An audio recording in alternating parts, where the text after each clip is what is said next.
আমি রান্না করতে পারি। গুড় মুড়ি চিরা দিয়ে সারা জীবন কাটিয়ে দিব। আমি বাংলাদেশে কোথাও যাব না। তাহলে বাসর রাতেই সব পাসপোর্ট করিয়ে ফেলবো। আমার সোপ অ্যালার্জি, আমি কাপড় ধুতে পারি। ওয়াশিং মেশিন আছে। আমি কারোর সাথে রুম শেয়ার করতে পারি। ড্রয়িং রুম আছে, সোফা আছে, সোফায় কাটিয়ে দিব ঘুমিয়ে। আমরা প্রায় একই রকম দেখতে। বাইরে বেরোলে মানুষ ভাববে হয় আমরা ভাই বোন না হলে বোন। তা তো ভালোই হলো, হাজবেন্ডের সাথে এক্সট্রা একটা ফ্রেন্ডও পেলে। আমার অলরেডি অনেক ফ্রেন্ড আছে, নতুন করে কোনো ফ্রেন্ডের দরকার নেই। আচ্ছা, ও এইভাবে কথা বলছে কেন?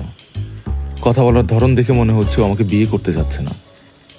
হতে পারে ওর কোনো বয়ফ্রেন্ড আছে যেটা তার বাবা মাকে বলতে পারছে না, তাই কৌশলে আমাকে অপমান করে বিয়েটা ভেঙে দিতে যাচ্ছে। আমরা এখন শপিং এ যাবো, আপনি বাসায় চলে যান। আমিও যাই আপনাদের সাথে শপিং এ। সমস্যা কি? সমস্যা আছে, আমরা এখন নিউ মার্কেটে যাব। আপনি মেয়েদের শপিং এ গিয়ে কি করবেন? অযথা বিব্রত হবেন। না না ভাই, আপনি আমাদের সাথে চলেন না। ভাইকে আমরা বিব্রত হতেই দিব না। না যাই। It was lovely meeting you guys. ভালো থাকবেন। আসি। মেঘ, তুই বাসায় যাবেন কিভাবে? জানি না, রিক্সা নিব অথবা সিএনজি নিয়ে নিব। ওগুলোতে তো অনেক সময় লাগবে। আপনি মেট্রো রেলে চলে যান, সময় কম লাগবে। দাঁড়ান, আপনাকে রিক্সা ডেকে দিচ্ছি, স্টেশনে নিয়ে যাবেন। আই খালি। আচ্ছা, আমাদের আবার দেখা হবে কবে? আমি ফোন করে জানাবো। হাই, কালকে ফ্রি আছেন? আমি আপনার জন্য প্রতিদিনই ফ্রি। সিনেমার মতো ডায়লগ ছাড়বেন না। শোনেন, কালকে আপনাকে নিয়ে স্বপ্নপুর যাব। আমার দাদা বাড়ি ওখানে। আমার এই দুনিয়ার সবচেয়ে প্রিয় মানুষ থাকে, উনি আপনাকে দেখতে চেয়েছেন। কেউ নেই। আমার দাদি আগে আমাদের সাথেই ঢাকায় থাকতেন, কিন্তু দাদা মারা যাওয়ার পরে উনি গ্রামে চলে গিয়েছেন, কারণ দাদার কবর ওখানে। এনিওয়েজ, আপনি কালকে সকালে রেডি থাকবেন।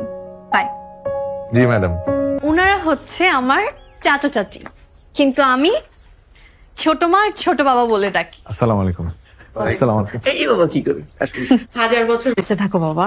ছোট মা, বোকা বোকা দোয়া দিও না তো। উনি 1000 বছর বেঁচে থাকবে কিভাবে? ভূত হয়ে? এটা হচ্ছে নিলয়, নিলয় আমার কাজিন। আচ্ছা আচ্ছা আচ্ছা। এলাকার রোমিও কতগুলো মেয়ের সাথে যে প্রেম করে। আর এটা হচ্ছে নীরব, এসএসসি দিবে। Glad to meet you too. আর এটা হচ্ছে আমাদের সবার কলিজার টুকরা তিথি, ও ক্লাস 8 এ পড়ে। আপনি দেখতে একদম পরীর মতো। কিন্তু আপনি আমাকে আপনি করে বলছেন কেন? আমি তো আপনার ছোট। ও আসলে ওই পরীদের সাথে আগে কখনো দেখা হয়নি তো, পরীদেরকে আপনি বলতে হয় না তুমি বলতে হয়, এটা আমি জানি না। আর এটা হচ্ছে আমার বান্ধবী। আসসালামু আলাইকুম। ওয়ালাইকুম সালাম। লেট মি গেস, আপনি সুচিত্রা সেন। যা তা বলছো, আমি সুচিত্রা সেন হতে যাব কেন? আমি তো ঋতুর দাদি। কি বলেন?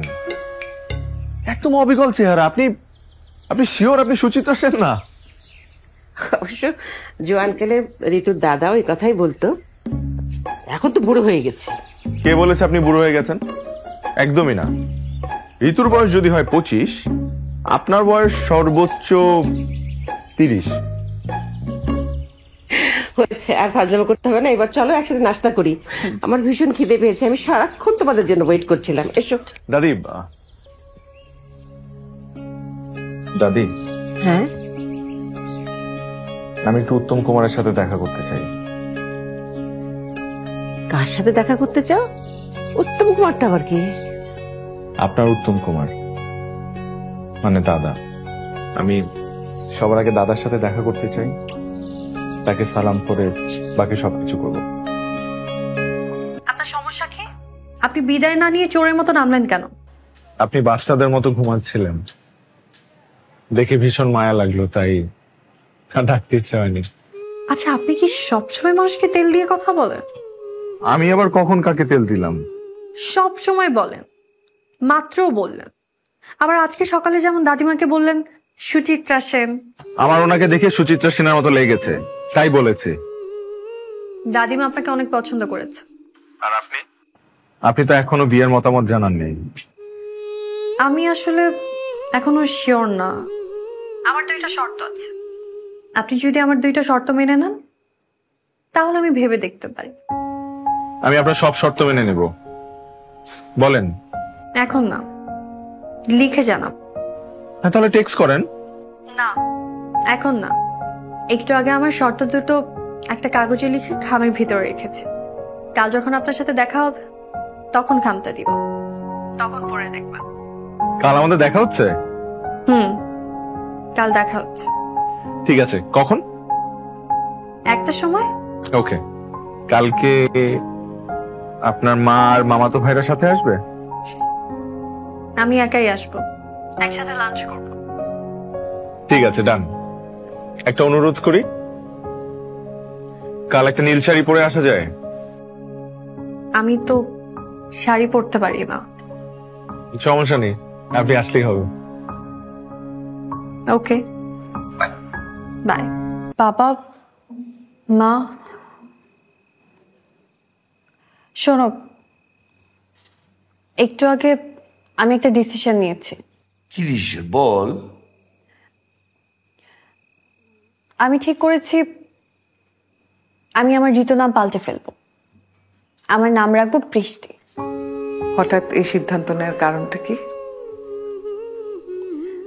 যেহেতু ওর নাম মেঘ, তাই এখন থেকে আমার নাম বৃষ্টি। মেঘের বৃষ্টি, একদম সহজ হিসাব। জানি তোমাদের দেয়া নাম চেঞ্জ করলে তোমরা কষ্ট পাবে, কিন্তু আমার কিছু করার নাই। এতদিন এত কষ্ট করে তোকে বড় করলাম, এত সুন্দর দেখে একটা নাম রাখলাম, এই কোথাকার কোন ছেলের জন্য আজকে তুই তোর নামটা পাল্টে ফেলবি? মা, এটা তুমি কি বললা? কেন? কোথাকার কোন ছেলে মানে? শোনো, তোমাকে একটা কথা স্ট্রেট বলি, আজকের পর থেকে কখনো ওকে নিয়ে কোনো উল্টাপাল্টা কথা বলবা না। আরে আমি তো মজা করে বলেছি। না, তুমি ওকে নিয়ে মজা করে কোনো কথা বলবা না। না, তুমি জানো আমি কল্পনায়, স্বপ্নে ঠিক যেমন মানুষকে চেয়েছি ও ঠিক সেরকম, একটু কমও না একটু বেশিও না। আচ্ছা ঠিক আছে, মজা করেও কিচ্ছু বলবো না। এখন তুই খুশি? খুশি। আমরা একটু ঘুমাই, অনেক রাত হয়েছে। ওকে, গুড নাইট। ঋতুর মা, ও সরি বৃষ্টির মা, আমাকে গ্লাস পানি দাও তো। মা, মা খুলো। খুলি খুলি। আবার কি হলো? মা, তোমার কাছে নীল শাড়ি আছে? না, নীল শাড়ি তো নাই। বুঝলাম না, একটা মহিলার সংগ্রহে নীল শাড়ি থাকবে না? এটা কেমন কথা? নীল শাড়ি দিয়ে কি করবি তুই? মেঘ পরে যেতে বলেছে। আমার অনেক রঙের শাড়ি আছে, ওখান থেকে একটা পরে যা। হ্যাঁ মা, তোমার সব রঙের শাড়ি আছে, অথচ নীল রঙের শাড়িই নেই। এখন বুঝলা তো তোমার রুচি কত খারাপ? আমার রুচি খুব খারাপ, জঘন্য। এখন তোর নীল শাড়ি লাগবে? ঘুমাতে যা, দয়া করে আমাকে একটু ঘুমাতে দে। সকালবেলা মার্কেটে নিয়ে যাব, নীল শাড়ি কিনে দেবো। মা, পারভেজ ভাই দাঁড়ান। কেন? মা, তুমি একটু বসো, আমি মেঘের জন্য ফুল কিনে নিয়ে আসি। আমার অফিসে যেতে হবে, তোকে নামিয়ে দিয়ে কিন্তু অফিসে যাবো। একটু তাড়াতাড়ি করিস। হ্যাঁ, ওকে। সাবধানে।